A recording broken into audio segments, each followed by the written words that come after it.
때때로 교회 안의 분쟁이 뉴스로 보도되면 부끄러운 마음을 금할 수가 없습니다. 어떤 이들은 옳고 그름을 명백히 가리기 위해 어쩔 수 없다고 말하기도 합니다.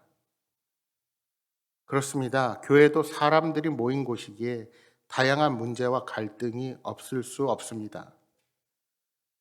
하지만 교회가 달라야 하는 것은 갈등이 없어야 하는 것이 아니라 그러한 갈등과 분쟁을 어떻게 해결하는가 하는 것입니다.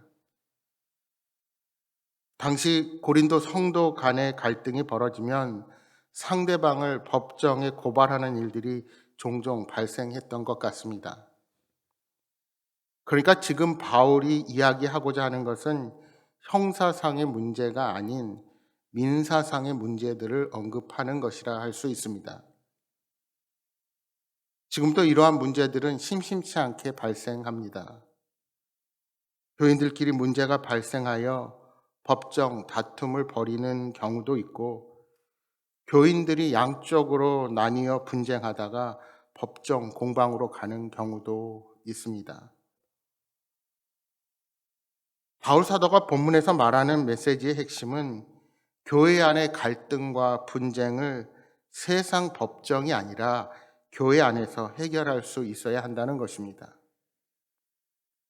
교회는 세상보다 더 높은 기준에 따라 살아가는 성도들의 공동체입니다.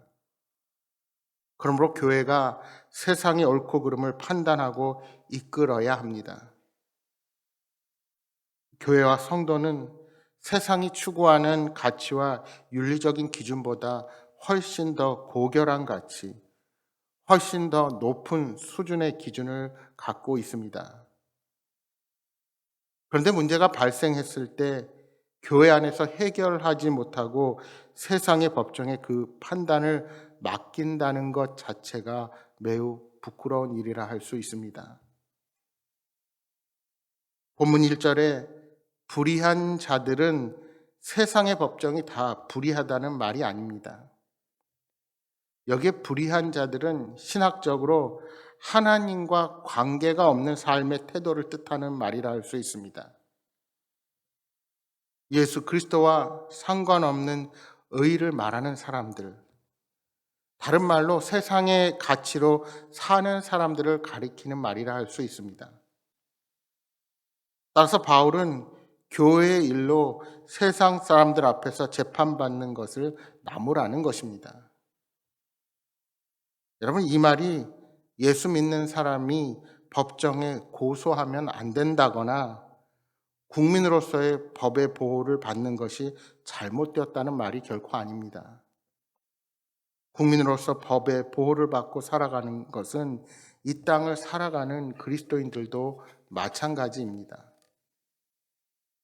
예를 들어 불신자들과 관계된 일, 상식적이고 해결할 수 있는 문제임에도 불구하고 상대방이 경우 없이 굴 때에는 세상 법정에 호소할 수 있습니다.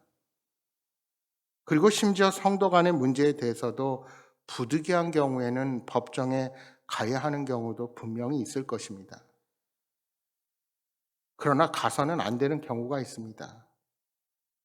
그것은 교회 안의 일로 예수님의 이름이 들먹여지고 교회 내부의 부정적인 사정이 드러나게 되면서 특별히 직분과 관련된 일이라면 삼갈 수 있어야 합니다. 그렇다면 갈등이 있고 문제가 생겼을 때 어떻게 해결합니까? 당시 헬라 사회에서는 공평한 재판을 위해 배심원 제도를 두었는데 기록을 살펴보면 지금의 배심원처럼 단순히 몇 사람이 배심원이 아니라 수십 명이 배심원으로 참여합니다. 심지어 중요한 재판은 수백 명의 배심원을 두어 재판하기도 했습니다. 그 이유는 시민들이 법에 대해 알아야 한다는 교육적인 측면에서 배심원을 많이 동원했다는 것입니다. 그러다 보니 어떤 사건이 법정에 올라오면 온 도시에 소문이 나는 것은 시간의 문제였습니다. 그것을 듣고 거기에 대해 떠들고 토론하는 것이 그들의 문화였던 것입니다.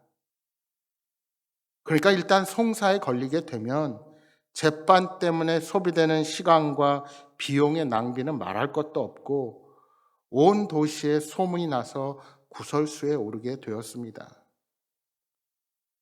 그러니 지지 않으려고 온갖 노력을 다했고 그 결과 재판에 이기기 위해서 웅변술과 수사학과 변증학의 학문이 더욱 발달하게 된 원인이기도 합니다.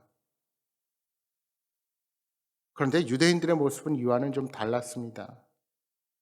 그들은 어떤 문제가 생기면 성급하게 법정에 호소하지 않고 랍비와 같은 덕망 높은 사람들에게 갑니다. 랍비는 양쪽의 이야기를 잘 듣고 거룩한 원리에 입각해서 설득합니다. 만약 친족 간의 분쟁이라면 너희는 형제가 아니냐, 가족이 이렇게 해서 되겠느냐 하고 설득합니다. 또는 하나님의 말씀에 의하면 형제는 이러이러해야 한다고 가르쳤습니다. 재물에 관련된 것이면 돈에 대한 하나님의 말씀의 가르침을 그들에게 설명했습니다.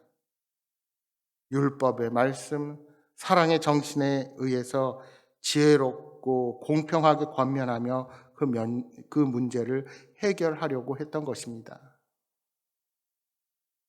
여러분, 싸우고 분쟁하는 것은 욕심 때문입니다. 욕심이 과해지면 싸우게 되는 것입니다.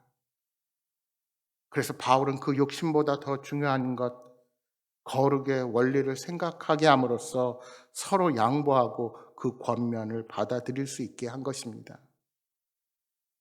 분쟁의 원인을 제거하면서 해답을 얻도록 유도를 한 것입니다. 물론 그것이 법적인 강제력은 없습니다. 그러나 양쪽이 서로를 이해하고 자신의 욕심, 자신의 주장을 내려놓으면 엄청난 비용과 시간과 감정의 낭비를 막고 질서를 유지할 수가 있었던 것입니다. 말하자면 성경의 가르침에 따라 양쪽이 다 고집을 내려놓고 자신이 조금 손해를 보는 것 같아도 양보하고 받아들이는 것입니다. 이렇게 되면 자신들도 더 이상 싸움으로 인해서 사람을 잃고 시간도 잃어버리는 어리석음을 없애고 당면한 모든 문제들을 풀어갈 수가 있게 되었던 것입니다. 분쟁이나 갈등의 상대방은 믿음 안에서 서로 같은 형제요 한 가족입니다. 따라서 바울은 세상 법정에 고소하느니 차라리 내가 불의를 당하거나 속는 것이 낫다고 말씀합니다. 오른뺨을 맞으면 왼뺨도 돌려대라는 우리 예수님의 말씀처럼 손해를 감수하고 참는 것이 세상 법정에 고소하는 것보다 나은 것입니다. 이런 방식으로 대처하다 보면 불이하고 부당한 상황들이 교회 안에서 사라지지 않을 것이라 염려할 수도 있을 것입니다. 세상 법정의 판결에 비해서 교회의 치리가 구속력이 약하기 때문에 그런 일들을 막을 수 없다고 생각할 수 있는 것입니다. 그러나 공동체 안에서 말씀에 따라 문제 해결을 위해 힘을 쓸 때 공동체가 더욱 성숙하고 더 견고하게 거룩한 모습으로 변화되어 나아갈 수 있을 것입니다. 당장은 혼란을 겪을 수 있지만 그것은 과도기에 불과하다는 것을 알게 될 것입니다. 9절 10절 말씀입니다. 불의한 자가 하나님 나라를 유업으로 받지 못할 줄을 알지 못하느냐. 미혹을 받지 말라. 음행하는 자나 우상 숭배하는 자나 간음하는 자나 탐색하는 자나 남색하는 자나 도적이나 탐욕을 부리는 자나 술 취하는 자나 모욕하는 자나 속여 빼앗은 자들은 하나님의 나라를 유업으로 받지 못하리라. 바울은 여러 가지 악행들을 열거하면서 이러한 불의를 행하는 자들은 하나님 나라를 유업으로 받지 못할 것이라고 경고합니다. 즉 예수님을 믿는다고 하면서도 방종하게 행하는 자들은 실제로 믿음이 없는 자들일 수 있다는 것입니다. 그런 자들은 속히 회개하고 죄 용서함을 받아서 거룩함과 의로움을 입어야 하고, 교회는 그 일을 위해서 적극적으로 훈계함으로 그들을 구원의 길로 이끌어야 하는 것입니다. 세상의 법정이 아니라 거룩한 공동체 안에서 그리스도의 사랑으로 모든 불의를 없애기 위해 힘써야 한다는 것입니다. 예수 그리스도를 믿고 온전히 거듭난 성도들은 이 은총을 먼저 믿게 된 사람들입니다.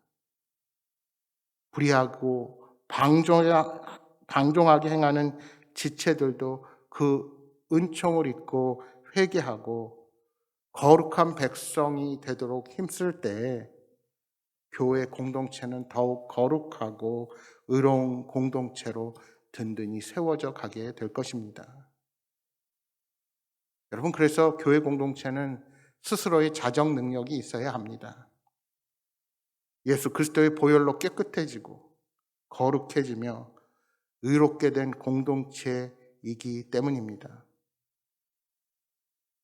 여러분, 어떻게 분쟁을 벌이고 하나님이 기뻐하시는 진정한 공동체가 될 수 있을까요? 지금은 당장 내가 손해를 보는 것 같지만 하나님을 바라보며 합당한 희생을 하게 되면 하나님께서 그 결과를 책임져 주실 것입니다.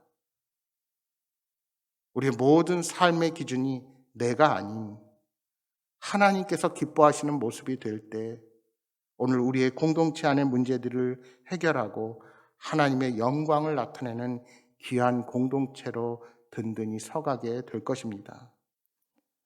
바라기는 우리 행복한 교회는 그런 하나님이 기뻐하시는 공동체가 되기를 소망합니다.